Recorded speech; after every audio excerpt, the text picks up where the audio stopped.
wa nasta'inu wa nastaghfiruh wa na'udzu billahi min syururi anfusina wa min sayyiati a'malina may yahdihillahu fala mudilla lahu wa may yudlil fala hadiya lahu asyhadu an la ilaha illallah wahdahu la syarika lahu wa asyhadu anna muhammadan abduhu wa rasuluh. Allahumma sholli ala Muhammad wa ala alihi wa sahbihi wa man tabi'ahum bi ihsan ila yaumil. Qala Allah ta'ala fi kitabil karim, a'udzu billahi minasyaitonir rajim. Bismillahirrahmanirrahim. Ya ayyuhalladzina amanu ittaqullaha haqqa tuqatih wa la tamutunna illa wa antum muslimun.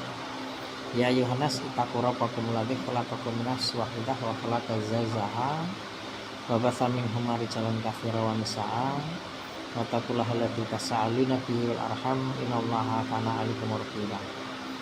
Ya ayyuhalladzina amanu taqullaha qawlan sadida yuslih lakum a'malakum wa yaghfir lakum dzunubakum wa may yuti'illaha wa rasulahu faqad faza fawzan 'azima fa inna asdaqal hadits kitabullah wa khairu hadi Muhammad sallallahu alaihi wasallam wa syarrul umuri muhdatsatuha wa minal bid'ah wa kullu bid'atin dhalalah wa kullu dhalalatin finnar. Amma ba'd. Alhamdulillahirabbil alamin. Marilah kita senantiasa panjatkan puji syukur wonten ngasanipun Allah Subhanahu wa taala.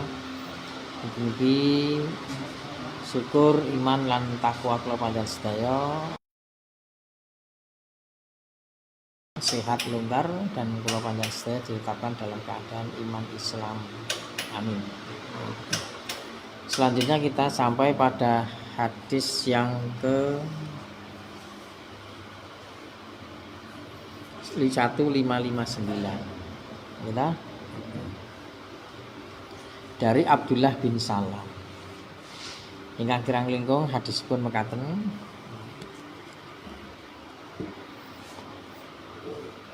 An Abdullah bin Salam radhiyallahu anhu qala Rasulullah sallallahu alaihi wasallam ya ayuhan nas afshu salam wasilal arham wa at'imu ta'am wasallu bilail wan nasu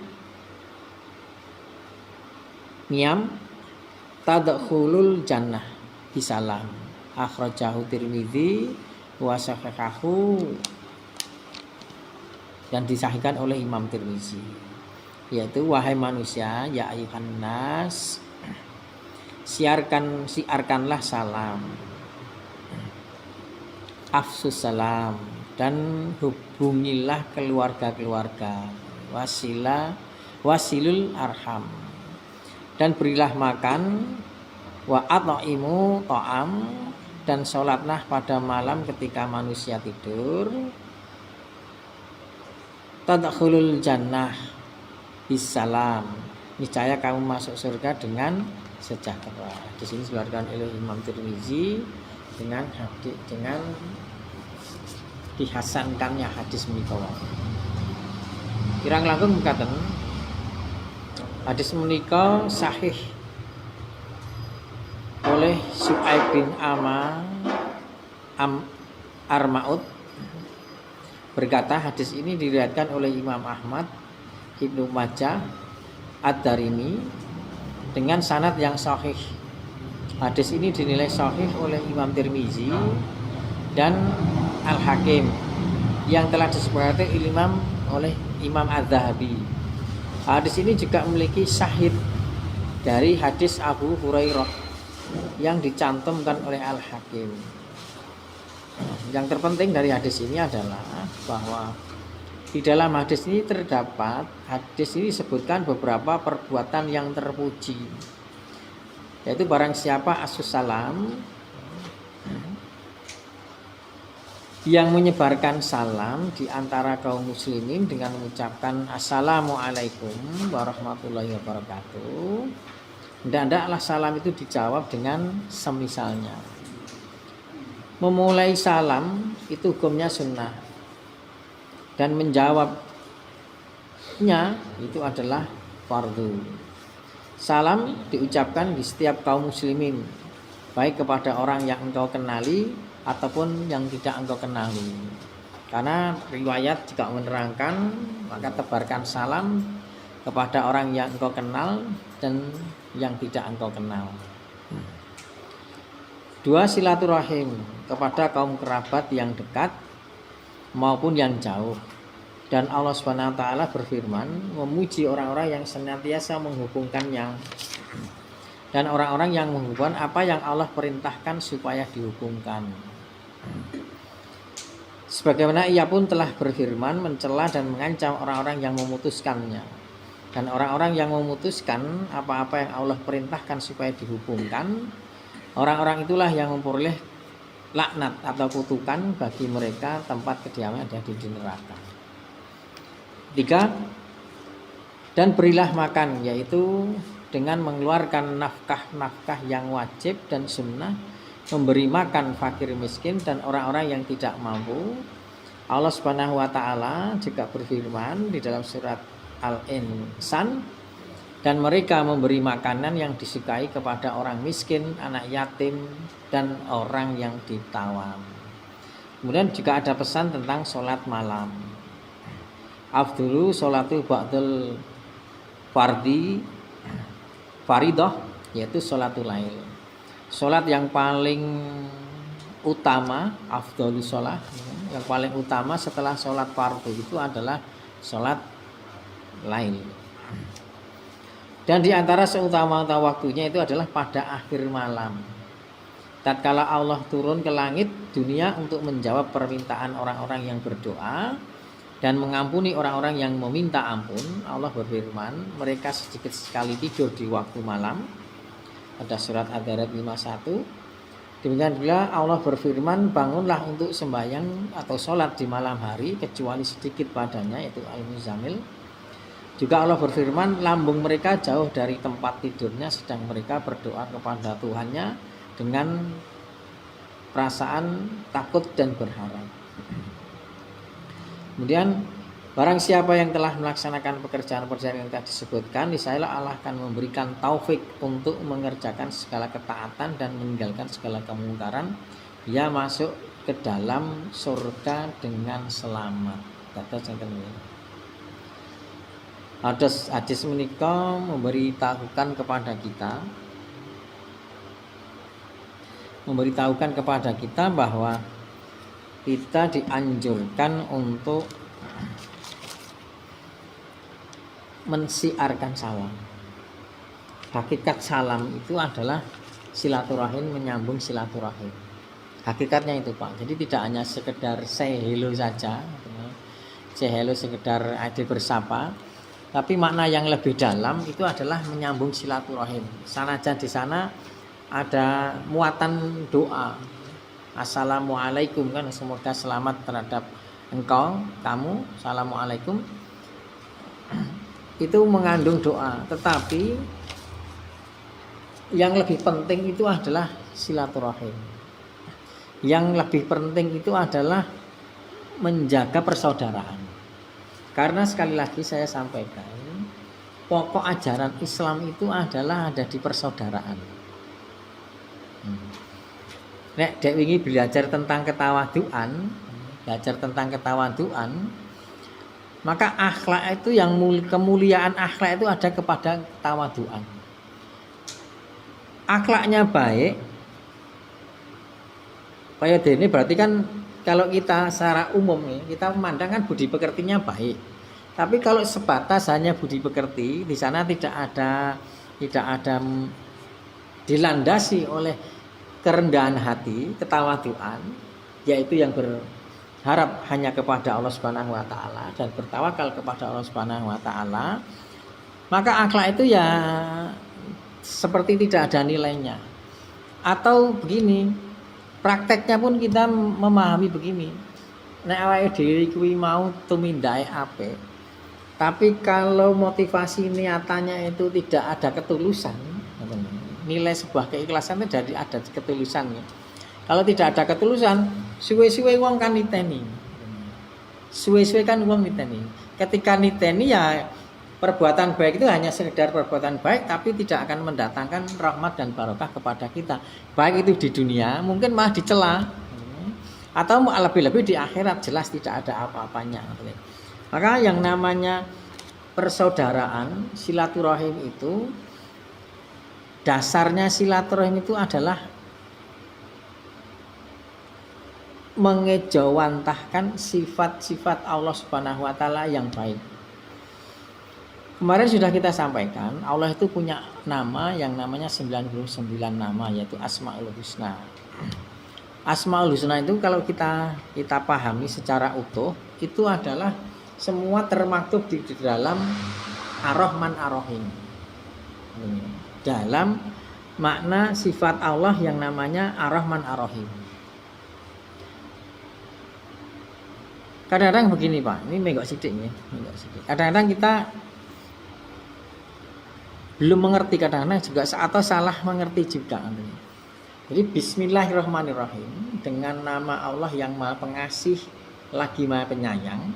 Tapi nek nggon terjemahan Bismillahirrahmanirrahim dengan nama Allah yang Maha Pengasih dan niku. Nah, nek anggo dan niku ketoke kok kurang pas. Sing ketoke kurang pas bukan penilaian saya, para mufassirin ahli balaghah itu yang sing paling pas itu adalah lagi. Memang dari itu terjemahannya ya. Tapi kalau redaksi lafadznya sendiri kan tidak ada kata sambung di sana. Apakah itu wa ataukah au dan sebagainya, langsung kan Bismillahirrahmanirrahim. Tidak ada Bismillahirrahmanirrahim, tidak ada. Bismillahirrahmanirrahim juga tidak, tapi Bismillahirrahmanirrahim. Nah, para ahli balaghah, ahli bahasa itu menerangkan kenapa di sana tidak ada kata sambung langsung. Kalau ada kata sambung, berarti Allah itu ketika Ar-Rahman itu tidak Ar-Rahim. Suatu saat menerapkan Rahmannya, suatu saat menerapkan Ar-Rahimnya. Kamangka Allah itu Ar-Rahman Ar-Rahim. Allah itu setiap waktu, setiap saat, dimanapun itu Ar-Rahman Ar-Rahim. Sehingga Allah itu Maha Pengasih lagi Maha Penyayang. Itu satu rangkaian. Sehingga tidak ada, memang tidak ada kata sambung. Maha Pengasih dan Maha Penyayang kurang pas. Allah setiap saat, setiap waktu, di setiap tempat itu Allah itu memberikan rasa kasih sayang. Hanya masalah rasa kasih sayang itu kan dikembalikan kepada hambanya kan. Kalau rasa yang namanya Ar-Rahman itu Allah memberikan kepada siapapun, kepada hambanya semuanya diberikan. Tetapi kalau Ar-Rahim, di mana itu ada pilihan, di sana ada ketentuannya, ada syaratnya. Lah di sini baru orang-orang tertentu, yaitu orang-orang yang beriman. Sehingga kalau masalah sugih, melarat, kaya, niku awake pun melihat kenyataan juga demikian kan ya. Banyak orang yang tidak menyembah kepada Allah kan mungkin kehidupannya lebih daripada kita. Jadi nek dhisik niku awake dhewe ngibadah kenceng ibu arep golek konteksnya adalah kebahagiaan dunia, apakah harta tahta dan wanita, itu salah katanya. Utawa awake dhewe iki nek lagi rekoso, karena yang namanya nasib itu kan kayak cokro manggilingan kan, isah-isah dhuwur ning sing lon. Rumangsa nek dhewe lagi ning isor rekoso mubeng gadet misalnya dodol umpamane nggih, dodol ora payu-payu terus ade rumangsa adoh karo Allah ora rezekine lagi seket, lagi seret, mbuh anake lara dan sebagainya, kita dijauhkan dari Allah, ini persepsi yang salah tentunya. Karena ibadah itu dalam rangka mendekatkan diri kepada Allah Subhanahu wa taala. Nah, Ar-Rahman Ar-Rahim tadi, kalau masalah dunia, sejarah telah mencatat, Pak. Sejarah telah mencatat bagaimana orang yang mempunyai kekuasaan yang luar biasa, hanya itu seorang manusia, ngantek kemudian kekuasaan itu meh kaya sing ra ngerti nggih, yang tidak tahu memang seperti Tuhan ngoten nggih. Karena apapun dia bisa lakukan, itu adalah Fir'aun. Fir'aun itu wis penguasane wis nek awake dhewe tidak yakin terhadap Allah, no wis kaya-kaya Fir'aun iki pancen Gusti Allah. Apa-apa pun bisa dilakukan dan apapun kehendaknya bisa terpenuhi ngoten nggih. Wis ngono wae Fir'aun itu dolim, Pak, nindes. nindes rakyatnya, sehingga Allah harus mengutus seorang nabi untuk menghadapi Fir'aun. Sampai Nabi Musa itu kan keder untuk menghadapi Fir'aun kan, di dalam surat Al-Furqan itu keder minta dikancani, mengutus dikancani lagi dengan saudaranya Harun lagi wani. Begitu sangat kuasaannya itu sampai seorang nabi pun butuh konco, butuh konco menghadapi Fir'aun. Bahkan mesti harus berdoa nih, Rabbi shrah li sadri wa yassir li amri wahlul 'uqdatam min lisani yafqahu. Kekuasaannya luar biasa. Itu pun nindes, Pak. Nindesnya wis sekitar 400 tahun. Umurnya 400 tahun berarti kan kurang lebih antara 300-an kan gitu. Umurnya 400 berarti ketika dia dilantik menjadi Fir'aun kan Ramses itu.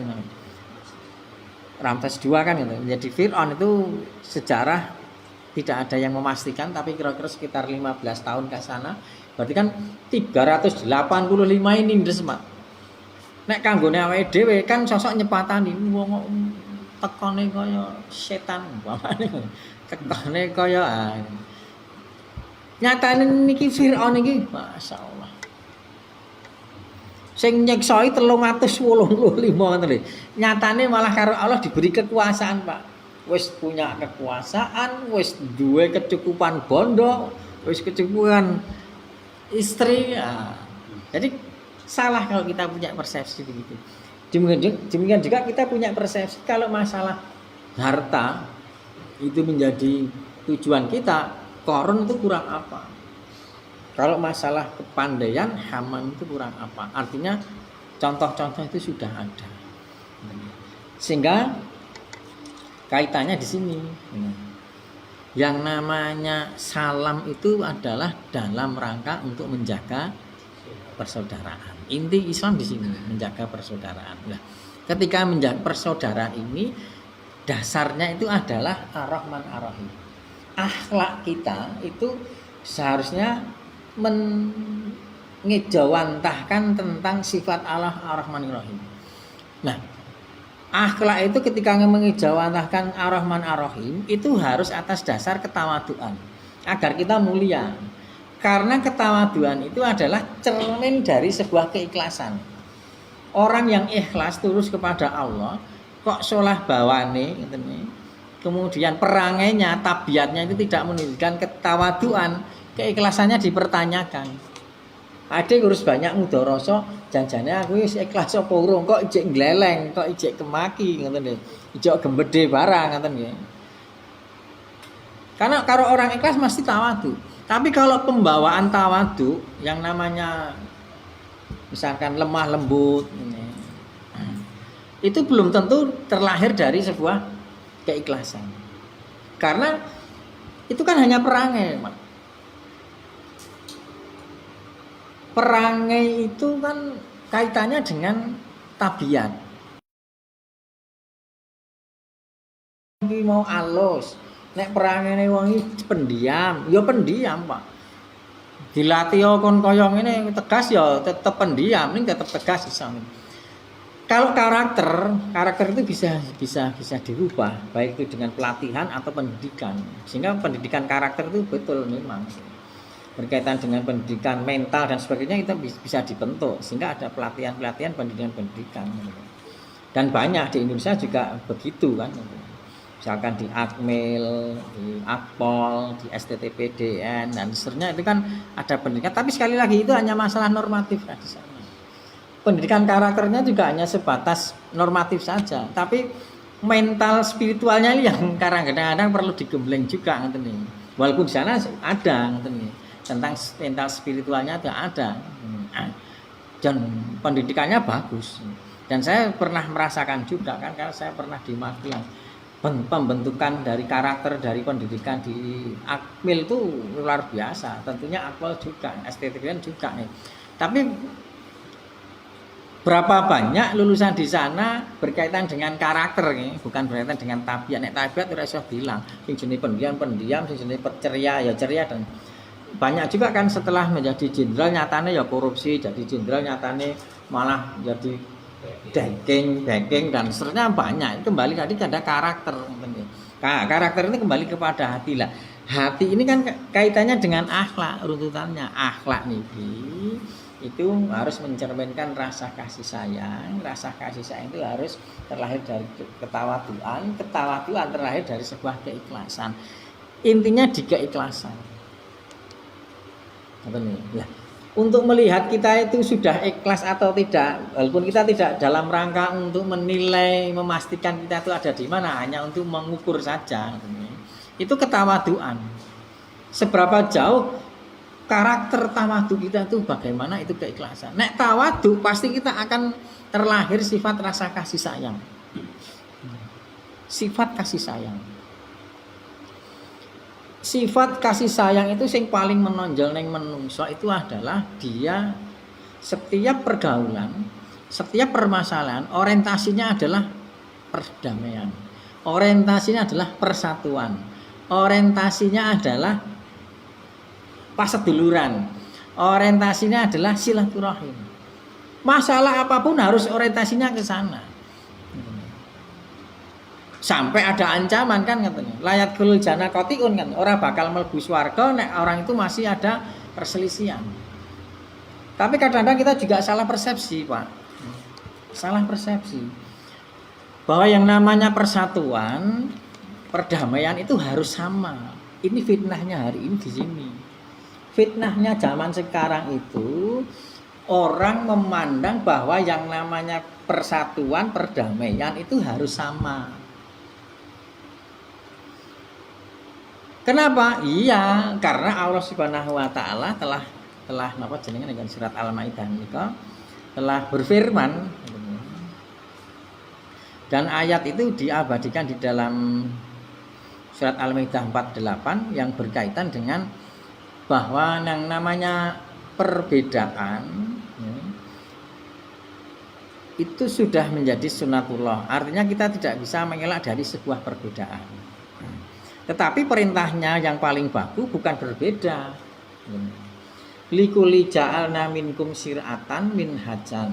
Dan setiap ja'alna kami jadikan minkum di antara kalian itu sir'atan, syariat, wa minhajan dan aturan.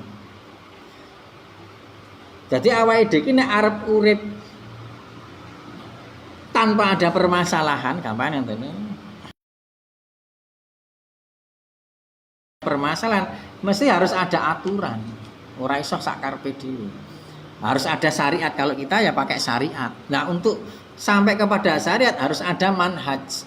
Harus ada minhajan. Harus ada aturan untuk memahami manhaj. Kalau kita tidak mendasarkan syariat, tidak melalui manhaj, tidak melalui aturan, tidak melalui metodologi, maka ini tadi yang di atas tadi, wala tatabi ahwa'ahum. Perintahnya di sini surat Al-Maidah itu janganlah kamu mengikuti hawa nafsu. Lah piye Pak supaya mengikuti hawa nafsu? Saya nih carane supaya orang mengikuti hawa nafsu dan tidak terjebak kepada hawa nafsu, kita harus sesuai dengan syariat. Supaya ini sesuai dengan syariat, maka harus dengan metodologi untuk memahami syariat. Terus tutupnya walau sa'allahu ja'alakum umatan wahidah. Walau sekiranya sa'a menghendaki Allah sekiranya Allah menghendaki ja'alakum kami akan menjadikan kamu umatan wahidah. Umat yang satu. Sekiranya Allah mau umat ini akan jadikan satu. Umatnya jadikan satu. Artinya kan ini kalimat bersyarat, kalimat sekiranya punya syarat. Kalimat pengandaian, tapi yang mengandai Allah bukan kita. Sekiranya aku mau. Kalau sekiranya aku mau berarti kan Allah kehendaknya, kan ilmu mantiknya kan Allah menghendaki perbedaan. Jadi perbedaan itu sunatullah. Perbedaan itu tidak bisa kita hindari. Pasti ada beda. Tapi sekali lagi, perintahnya bukan berbeda. Berbeda itu kenyataan. Nah, ini. Oleh karena itu kita jangan memaksakan bersatu. Memang kita harus bersatu. Ini. Memang kita harus damai. Maka perdamaian itu tidak harus satu. Karena Allah telah menghendaki perbedaan. Nah, caranya piye agar tidak bersatu ya dengan akhlak tadi. Piye caranya awake dhewe itu bisa menghormati orang lain. Bagaimana kita bisa ngelenggangani orang lain. Bagaimana kita agar tidak rumongso. Saya pelatihan di MUI Klaten dek wingi, Pak Syukur nggih hadir teman-teman. Itu temanya berkaitan dengan perselisihan. Di sana perselisihan itu terjadi karena ada perbedaan. Perbedaan terjadi karena ada orang yang memaksakan diri aku rumongso. Kesimpulannya di situ. Pembicaranya menyimpulkan bahwa dene kemudian adanya terjadi perselisihan itu karena adanya perbedaan. Dene aneh perbedaan itu karena rumongso lah tadi. Rumongso bener dhewe, rumongso apik dhewe nyepelekke kancane nyepelekke ngino dak sia-sia terhadap orang lain. Itu kan sifat iblis tadi. Dan sifatnya Fir'aun tadi. Sampai kalau di dalam surah Al-Furqan An-Naml ayat 1 nganti tekan rukuk itu kan nek jenengan nggih belum bisa menangkap nih. Coba nggih An-Naml.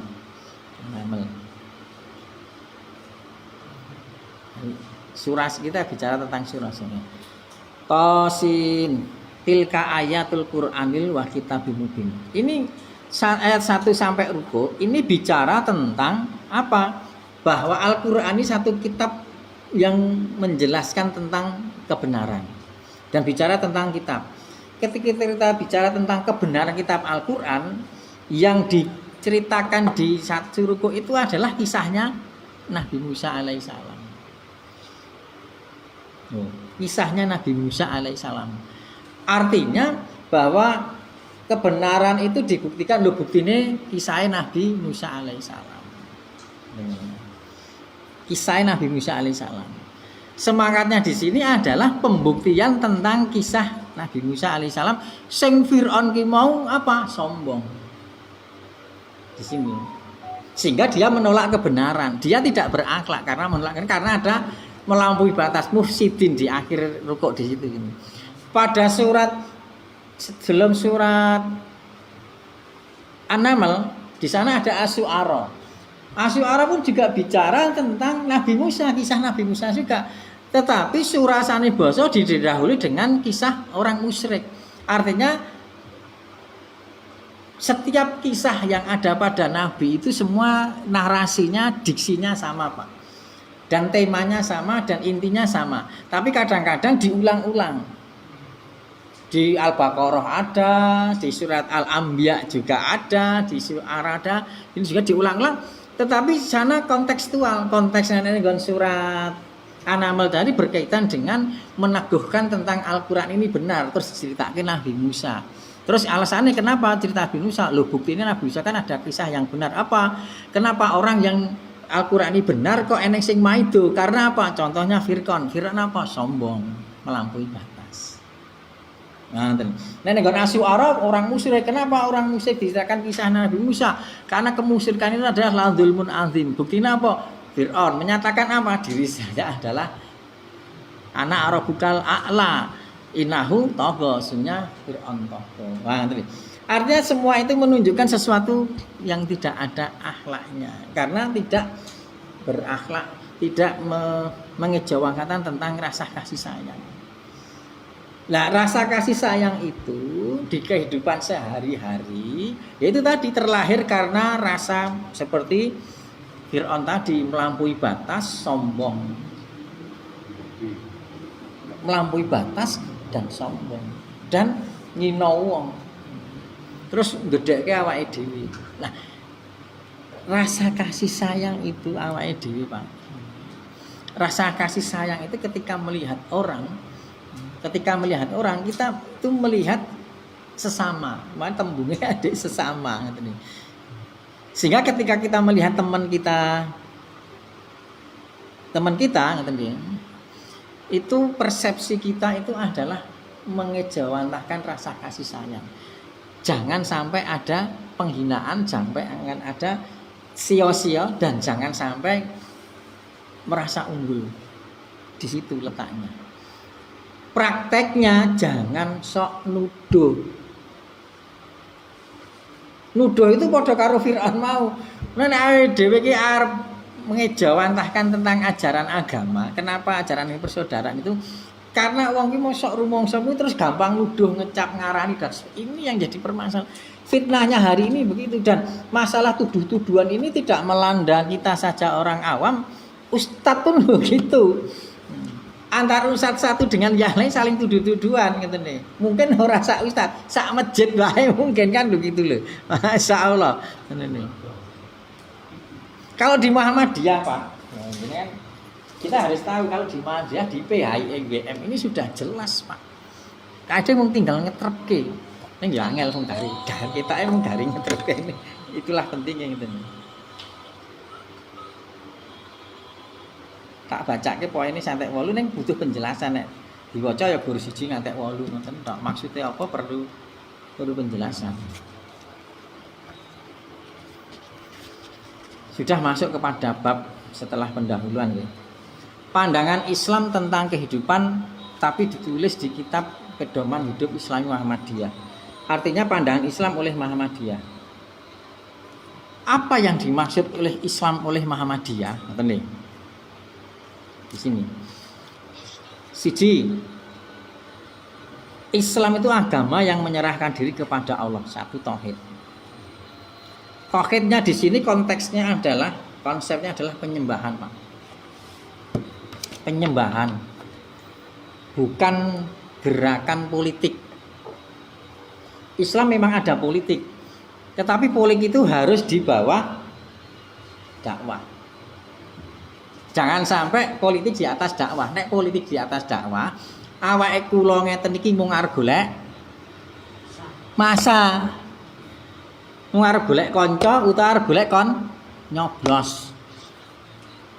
Alhamdulillah Muhammadiyah ora ta. Oh ngene.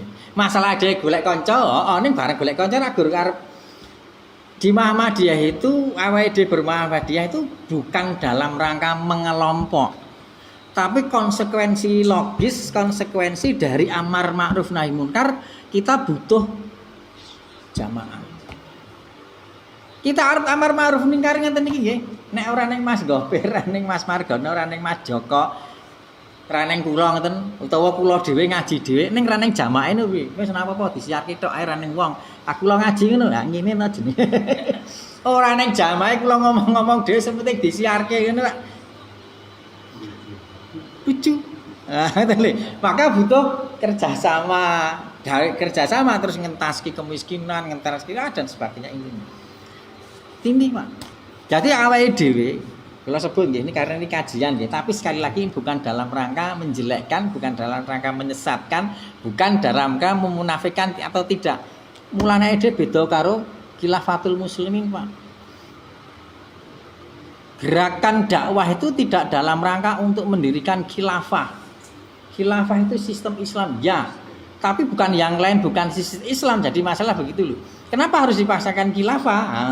Kenapa khilafah harus dijadikan visi utama? Kesalahan yang paling besar di hati itu adalah mendirikan khilafah itu menjadi visi yang utama. Termasuk negara Islam Indonesia. Itu mendirikan negara itu jadikan visi utama. Mendirikan berdasarkan syariat Islam itu ya. Tapi berdasarkan syariat Islam tidak mesti harus identik dengan mendirikan negara. Tidak identik dengan mendirikan negara. Kesalahannya itu mendirikan negara Islam dijadikan visi utama.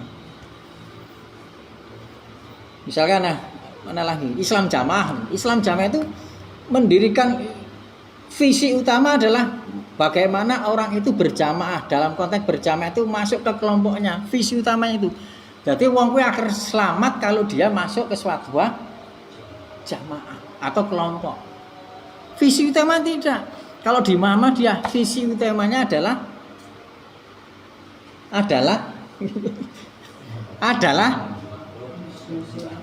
Menyembah kepada Allah. Dakwah kita itu kabeh do nyembah kepada Allah, Pak. Target kita tuh wong kok nyembah kepada Allah, Pak. Terus itu tuh kene-kene ini dakwah para rasul. Jadi di Muhammadiyah itu rabain jenengan itu tidak dalam rangka mengelompok, tapi terjadi kelompok itu dalam rangka amar manungkar. Sing amar manungkar itu visi utamanya loh. Visi utamanya di sini disebut adalah Islam yang sebenar-benarnya. Islam sebenar-benarnya itu sing paling punya legitimasi Islam sebenarnya sinten? Rasul, Pak. Makanya dia itu di Muhammad itu sedang mendakwahkan dakwanya para rasul. Dakwanya para rasul napa? Walaqad ba'atna fi kulli ummatin rasulan an ibudillah fajini tauhid. Wa arsalna min qablika rasulan la ilaha illa ana fa'buduhu. Beribadah, Pak. Beribadah konteksnya ini adalah menyerahkan diri, artinya menyembah. Nek dijadikan visi utama ngedekin negara Islam upamane berdiri ngono upamane iku perintah nggih. Tak aku arep ngedekin negara Islam. Ngopo? Negara Islam Karanggawa ngono. Ngopo? Karanggawa niki napa desa napa niki? Minggiran. Khalifah Mas Gofir rampung kan selamat. Tapi nek ora menyembah kepada Allah sekedar mendirikan negara Islam ora mlebu surga, Pak. Awake dhewe urip ning Arab Saudi nek ora nyembah Gusti Allah, ning kono kan negara Islam, ora mlebu surga, Pak. Negara wis negara Islam. Sampeyan mlebu Islam jamaah nek ora takwa, ora nyembah kepada Allah, neraka ngopo wancane. Standarnya itu takwa. Masyaallah. Ini baru poin 2 loh, Pak. PHM 2. Nanti dicatat di Muhammad itu bukan ada dokumentasi. Dakwah kita itu menyembah kepada Allah. Dene kemudian ada majelis ini terus kegiatan itu kan hanya dalam rangka untuk menyembah kepada Allah. Nyengkuyung program menyembah kepada Allah. Dene ning pendidikan itu dalam rangka menyembah kepada Allah. Semua muaranya orientasinya terpusat pada menyembah kepada Allah. Visi utamanya menyembah kepada Allah. Orang ngedeke negara, orang ngedeke khilafah. Ini bukan berarti khilafah bukan Islam gitu. Kita bicara tentang visi utama. Masalah sesuatu yang khilafah itu karena kehendak Allah. Tidak ada yang bisa mengelak. Kayak KHGT. Tenang. Siapa yang berpikir itu ada KHGT bahwa satu tanggal untuk seluruh dunia? Tidak ada. Itu konsekuensi natural ngerti-ngerti.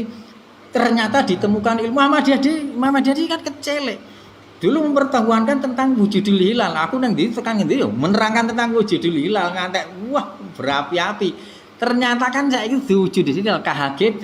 Seluruh dunia satu tanggal. Besok bisa jadi satu tanggal adalah satu pimpinan bisa jadi.